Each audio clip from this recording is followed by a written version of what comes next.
చెప్పారు సార్ నాకు. ఎలా చెప్పాను అంటే ఆయన కొత్త సినిమా మొట్టమొదటి సినిమాది, దానికి ముందేదో పునాదిరాళ్ళు ఏదో చేశారు. ప్రాణం ఖరీదు కూడా ఇది జరుగుతూ ఉండగానే వచ్చింది అది. కాబట్టి అది ముందు రిలీజ్ అయింది, ఇది లేట్గా అయింది. అప్పుడు మేమందరం కలిసి కూర్చున్నప్పుడు అతను నేనే ఉండవు, మీ ఇష్టం వచ్చిన సాంగ్ ఏంటి ఏదైనా నేను డ్యాన్స్ చేస్తాను అనేవాడు. అంటే తెలుగా, ఇంగ్లీషా, హిందీ అంటే ఏ లాంగ్వేజ్ అయినా మ్యూజిక్ సౌండ్ అంటే దానికి తగ్గట్టుగా రిథమిక్గా చేసేవాడు. అది డ్యాన్స్ అంటే భరతనాట్యం కాదు, క్లాసికల్ డ్యాన్స్ ఇంకోటో కూడా కాదు, మ్యూజిక్కి తగ్గట్టుగా గంతులు వేసేసి చేసేవాడు. మనం బలి చేస్తున్నాడే, ఇక ఇంతకంటే కావాల్సింటే ఎలాంటి ఏంటి అనుకున్నాం. తర్వాత అతనిలో అడ్వాంటేజ్ అంటే కళ్ళు ఎక్సలెంట్ కళ్ళు అండి. అతని కళ్ళు కోపంగా చూశాడంటే అసలు చాలా ఇదిగా ఉంటుంది. అలాగే నవ్వుతూ కామెడీ కూడా బాగా చేయగలడు. మంచి టైమింగ్ అండి, మంచి టైమింగ్ ఉంది. అప్పుడు కృష్ణనాథ్ గారు అన్నాడు ఒక రోజున, మురళీమోహన్ వీడు మంచి విలన్ అవుతాడయ్యా మన తెలుగు ఇండస్ట్రీలో, బాగున్నాడు అన్నాడు. ఇండస్ట్రీలో విలన్ అవుతాడు వింటాడు బాబు, ఇండస్ట్రీకి మొగుడు అవుతాడు చూడండి. ఫస్ట్ సినిమా రిలీజ్ అవ్వకముందే అన్నా నేను. అవునా? అది ఈ మాట నాతో అరవింద్ గారు కూడా అన్నారండి. ఏది వాళ్ళ సిస్టర్కి సంబంధం వచ్చినప్పుడు, సరే మంచి విలన్ అవుతాడు ఇండస్ట్రీలోని 100% అని అనుకున్నానండి, బట్ హీరోగా ఇంత అని నేను అనుకోలేదని అరవింద్ గారు కూడా అన్నారు సార్ నాతో. హీరోగా టర్న్ అవడం పట్ల అసలు మీరు హీరోగానే అవుతారని ఎక్స్పెక్ట్ చేశారా, లేదా విలన్ లాగా వెళ్ళి? అట్లా కాదు, మొట్టమొదటి కొంచెం హీరోగానే నెగిటివ్ క్యారెక్టర్ చేశాడు. అదే కుక్కగాటు చెప్పు దెబ్బ అట్లాంటి. ఆ తర్వాత నుంచి పాజిటివ్ క్యారెక్టర్లోకి వచ్చాడు బ్రహ్మాండంగా. సో మీరు ఆయన సక్సెస్ని అంటే ఆయన వచ్చిన తర్వాత కొన్ని సినిమాల్లో విధానాలు చాలా మారిపోయినాయి. సాంగ్స్ అంటే ఏదో హీరోయిన్ మీద ఎక్కువ చేస్తారు, సాంగ్ హీరోలు ఎక్కువ పరిగెట్టడం, ఊటీ తోటలో లేకపోతే నాగేశ్వరరావు గారికి బాగా డ్యాన్స్ చేసేవారు ఆ రోజు. స్టెప్పులు అంటే నాగేశ్వరరావు సారీ, కృష్ణ గారి స్టెప్పులు కానీ, శోభన్ బాబు గారి స్టెప్పులు కానీ, ఎన్టీఆర్ గారి స్టెప్పులు కానీ, అవన్నీ మా అందరి ఒక టైప్, ఒక స్కూల్ మీద. కాకపోతే ఏంటంటే సలీం మాస్టర్ వచ్చిన తర్వాత రామారావు రెచ్చిపోయారు. అవునండి, బ్రహ్మాండంగా చేసేవాడు. ఎదురులేని మనిషి కదా బిగినింగ్. కృష్ణముకుందామరారి పాట బిగినింగ్ అండి, రామారావు స్టెప్ లేయడం. సో ఆ విధంగా మేము పెద్ద టాలెంట్ కాకపోయినా ఉన్నంతలో చేయగలిగాం అనేది అంట. బట్ చిరంజీవి గారు వచ్చినప్పుడు టోటల్గా వరల్డ్ మారిపోయింది. అదే అన్న, సాంగ్స్ సిస్టమ్స్ మారిపోయింది, ఫైట్ సిస్టమ్స్ కూడా బోడదు మార్పు వచ్చింది. ఫైట్లో ఏం చేసేవారంటే ఫైట్ మాస్టర్ లాగానే, అన్న నువ్వే ఎక్కువ కష్టపడుతూ రిస్క్లన్నీ షార్ట్లన్నీ పెడతాను, డూపులు చేసేస్తారు, మధ్య మధ్యలో మీకు క్లోజ్ షాట్లు ఇస్తాను నేను. ఓకే, ఎందుకంటే రామారావు అలాగే చేశారు, నాగేశ్వరరావు కూడా అలాగే చేశారు. ఎవరైనా సిస్టమ్ అది, కెమెరాకి ఇట్లా కొట్టండి అని మనం ఇట్లా 4-5 సార్లు ఇట్లా కొట్టడం తీసేవాడు. అవతల వాళ్ళు డమాలు పడిపోతుంటారు వాళ్ళు.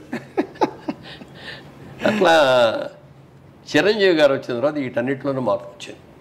అందుకని నేను అంటాను, చిరంజీవి ఇండస్ట్రీకి రాకముందు, చిరంజీవి ఇండస్ట్రీకి వచ్చిన తర్వాత, క్రీస్తు పూర్వం క్రీస్తు శకం లాగా అవును, అదొక చిరంజీవి శకం అనమాట.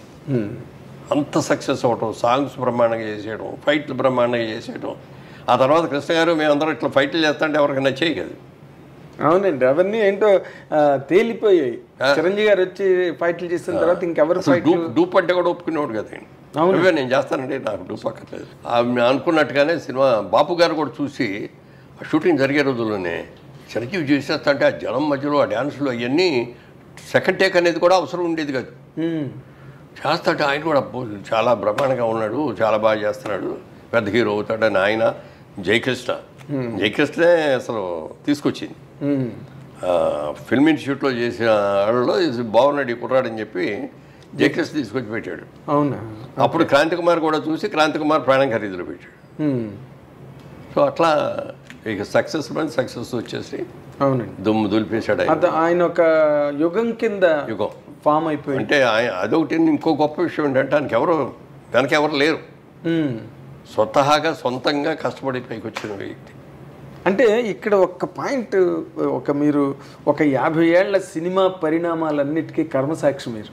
అంటే మీరు అన్నిట్లో ఉన్నారు, ఇందులో లేరు, అన్నీ మీకు తెలుసు, బట్ మీకేమీ తెలియనట్టుగానే ఉన్నారు ప్రతిదీ.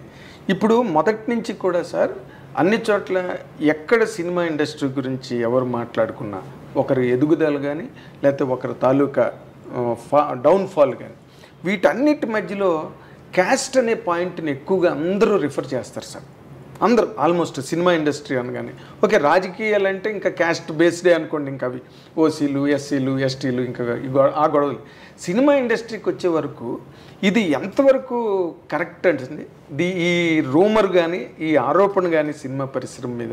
ఎందుకంటే మీరు ఒక వర్గం, చిరంజీవి గారు ఇంకొక వర్గం. బట్ చిరంజీవి గారి గురించి మీరు ఇంత గొప్పగా మొదటి నుంచి మాట్లాడారు, ఏం సార్? ఆయన రేజ్ కూడా అలాగే అందరూ ఎంకరేజ్ చేసి ఆయన తలని పట్టుకున్నారు. ఈ ఆరోపణ ఎందుకండి సినిమా పరిశ్రమ నాకు తెలిసినంత వరకు మెడ్రాస్లో ఇండస్ట్రీ ఉన్నంత వరకు ఏ రోజున కూడా క్యాస్ట్ ఫిల్లింగ్ అనేది లేదు అక్కడ. నువ్వేం క్యాస్ట్ అనేది ఎవరికి తెలిసేది కాదు. ఫలానా పేర్లు చెప్పుకున్నా ఫలానా డైరెక్టర్ అని చెప్పుకునే వాళ్ళేమే తప్ప ఇదిగో ఇతని ఈ క్యాస్టాడు కాబట్టి మనం చేయాలి అనేది ఇట్లాంటివి ఉండేవి కదా అసలు. ఓకే, హైదరాబాద్ వచ్చిన తర్వాత అది ఈ రాజకీయం ఇక్కడ అందరూ కూడా ఇది కదా. మెడ్రాస్లో ఉన్నంత వరకు ఏంటంటే సినిమా వాళ్ళందరూ ఒక గ్రూప్, ఒక family irrespective of the caste. Gents కలిసేవారు, లేడీస్ కూడా, ఫ్యామిలీ లేడీస్ కూడా వాళ్ళు కూడా చక్కగా కలుసుకునేవారు. ఎందుకంటే ఏ ఫంక్షన్ వచ్చినా మన సినిమా వాళ్ళందరినీ పిలుచుకునేవాళ్ళం. అందుకని అందరూ అసలు ఎక్కడ ఎవరికి కూడా క్యాస్ట్ అనేది తెలియదు అసలు. ఇక్కడికి వచ్చిన తర్వాత పొలిటికల్గా కూడా అప్పటికే క్యాస్ట్ స్టార్ట్ అయిపోయి